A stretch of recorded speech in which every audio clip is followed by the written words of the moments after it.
एक समय की बात है। एक छोटे से गांव में रामू नाम का गरीब किसान रहता था।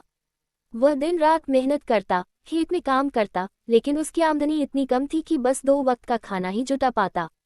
गांव में ही मोहनलाल नाम का एक सेठ रहता था, जो बहुत अमीर था लेकिन उतना ही लालची भी। वह हमेशा सोचता कि किस तरह दूसरों की मेहनत से अपना फायदा उठाया जाए। एक दिन रामू के खेत में एक सुनहरी मूली उगाई। मूली इतनी बड़ी और चमकीली थी कि जैसे सोने की बनी हो। रामू ने सोचा, ये तो भगवान का आशीर्वाद है, इसे गांव के मंदिर में चढ़ा दूंगा।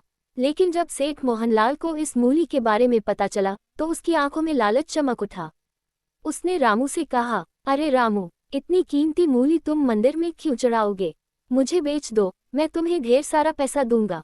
रामू ने साफ मना कर दिया, सेठ जी, ये भगवान की देन है, इसे मैं बेचना पाप समझता हूँ। सेठ ने सोचा कि मुफ्त में तो रामू मानेगा नहीं। उसने चाल चली। रात के अंधेरे में वह रामू के खेत में गया और वह सुनहरी मूली चुराकर अपने घर ले आया। सुबह होते ही गांव में अफवाह फैल गई कि सेठ के घर से अजीब सी बदबू आ रही है। लोग देखने पहुंचे तो देखा वह मूली अब सड़ चुकी थी और उसके साथ सेठ के सारे गेहूं, चावल और अनाज के बोरे भी खराब हो गए थे।